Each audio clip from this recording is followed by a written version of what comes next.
This is my culvert kit. I just opened this. It's the Woodland Scenic one. They warn you from time to time when you open, your tunnel portals or your culvert packages that sometimes they break. They say, don't worry, just fix them with CA. CA, as you know, is super glue. There you go. This one was broken. Now this is the first time I have ever had anything by Woodland Scenic break. I'm going to actually set that on top of the package so it will kind of heal in one piece. There's other ways to do it. You can fix it with some plaster. I think I'm going to add a touch more CA to that because I've been kind of moving it around. You don't ever want to use too much CA. There you go. Kind of got that on there. Now I'm going to join it together. There you go. I'm going to leave that like that for about a half an hour. Hopefully that'll stick together. Getting ready for painting and decorating my tunnel portals. As you can see, my tunnel portals are just pure D white. And to get it to this, it doesn't take a whole lot. It's really very easy, but we're going to be going over that in a little while. However, there's some prep you got to do first. Now what you see here, these are my Woodland Scenic pigments. These are your scenery pigments. It's raw umber, yellow ochre, burnt umber, black, slate gray, and stone gray. I basically bought them all. I've also got white and concrete. White and concrete are used for fixing up little boo-boos. Well, concrete is for making concrete, and white is for if you really mess this up, paint it white, start all over again. Little scenery materials in there.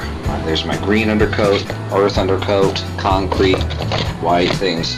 Okay, that's my cat. He wants me to play. So what you do before you get ready to do this, you have to do this probably about a half hour to an hour before you do it. Stand all of your pigment containers completely upside down. You have carrier, which is the liquid, and then you have a thick part. That's the actual pigment. The pigment has to slowly sink down to mix with all the carrier, and you're going to get better results by turning them upside down about a half hour to an hour before you actually start. There's Nikki. Hi, Nikki. Nikki, say hi to everybody. Okay, so anyway, as you can see, Nikki's paying rapt attention to me. Are you going to say hi to everybody? No, he's going to ignore me. If you have to mix it, these Woodland Scenic foam pins are perfect for sticking it in there, stirring it, and then of course the paper towel that you're saving. Remember, this is railroad on a dime. That's perfect for wiping off the pigment. So, alright, we're going to get started on this. And one last thing before I shut this off. Before I bought all this stuff, I bought a rock baking kit. This was $9.99, I think it was like a Michaels. I saw it, impulse buy, I bought it, and it came with this. That's perfect. You put your pigment and a little water in there so you can make your, because you have to make kind of a wash and dab that on. My leopard spotting color is going to be yellow, so I'm going to add that to one of them. So just a few drops. Burnt umber is going to be the dominant color. My cat's opening my closet. I don't know why. This is my dominant color. Here we go. Raw umber for another spotting color. Just a little bit in a couple spots.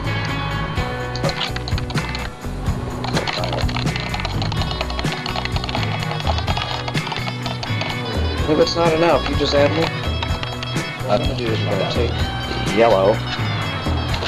We're going to spot some areas. Let's just do it this way without the tripod. Again, you can tell by looking at it, if it's not a strong enough color, then add more. Shaking up the yellow ochre. Yellow ochre. And ochre is like it. That's good. Some effects. Alright, that's a little bit better.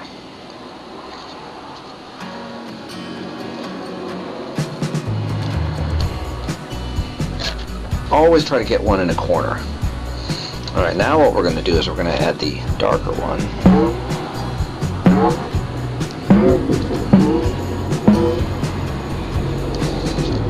As you can see, we're leopard spotting. If you don't have enough, you can add more. And then what I can do is add a wash of the other stuff on top.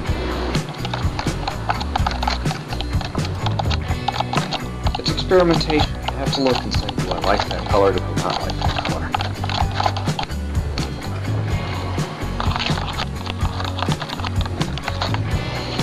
the amount of carryover from the yellow ochre to the... That's better. That's more vivid.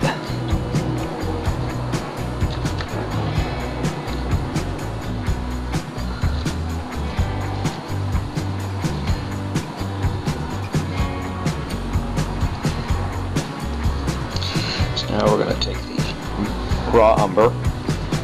See how that's more of a darker tone. We're going to really get this area right there, the capstone. We're going to really get that with some brown or some black. So the raw umber right there is just perfect. Gotta make sure you get some of the stuff on the edges too.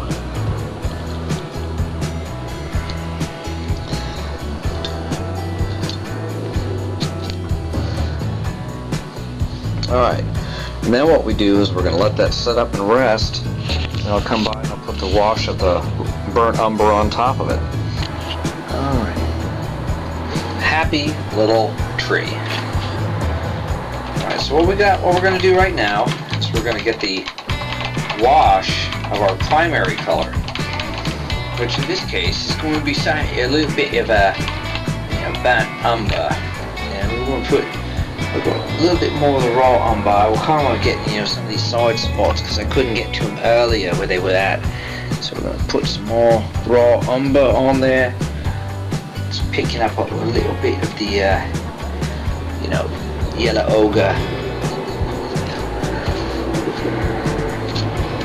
As you can see, as I'm getting inside here, we're getting some of the raw umber inside there. I'm going to be putting the wash shortly over this, and it shouldn't interfere with the stuff that's on the inside and on the back. There we go.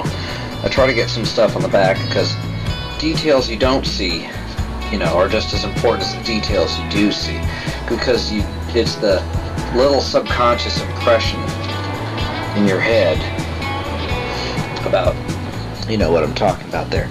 So as you can see, this spot right here I've shaved down compared to this side. So I got a little cap over there. There, see? Cap shaved. Here's my trial piece, shaved there.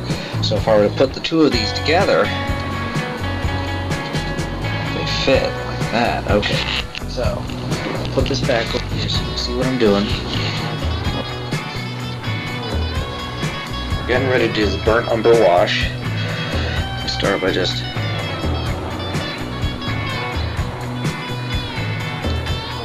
going to give this whole thing kind of a reddish look.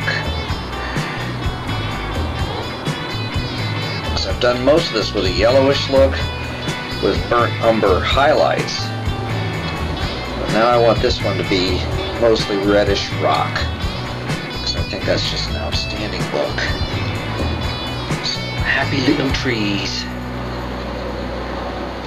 Then to make all this pop out, you do a final wash of the black.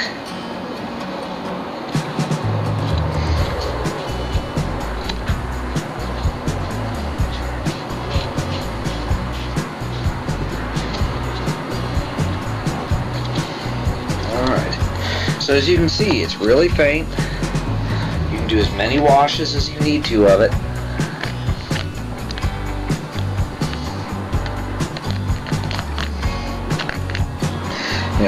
When I was living in Rhode Island, I just remember there was just so much red rock everywhere, except for the 2 Mile Corner, which I can never figure out why it's called 2 Mile Corner, but 2 Mile Corner had this big black rock sitting in the middle. Originally my plan had been to make this Newport, Rhode Island, and I was going to go out and try to find a big black rock that would take that rock spot. Remember, details you don't see are as important as the details you do see.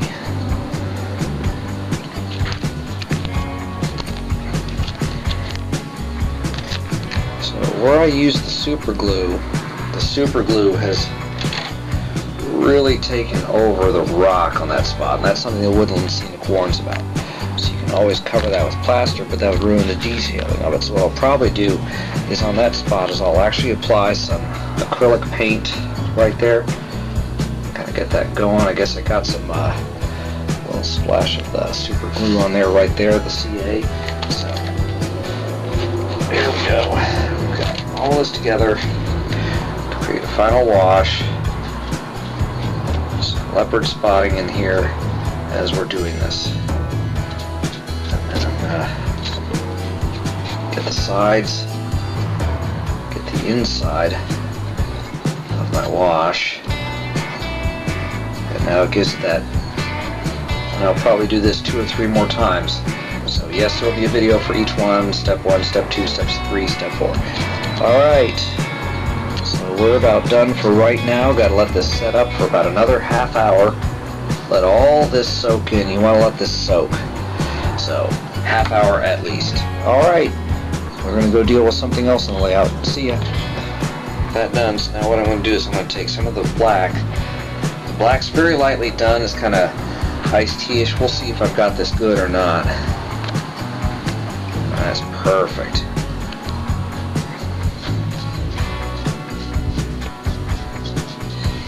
Remember, we really want to get this part here. I'm going to end up doing that with more straight black up there. So that part's got to be dirtier. So this is just bringing out the details. You want a light, iced tea-ish consistency that you can use to pick up the details.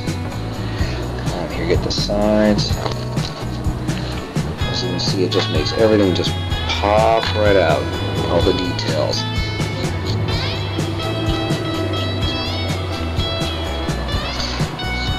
And again, if you made a mistake, you made it too strong, guess what? Just add water. I can just flow some water right across this right now.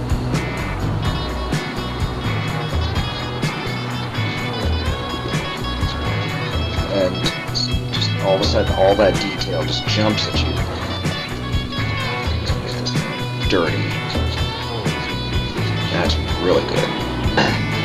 That part's a little too heavy, so I'm going to go ahead and just kind of touch that again.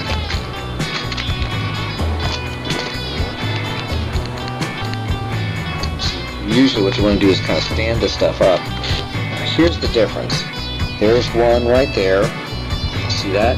How light that is? I didn't do that yet. Compare it now.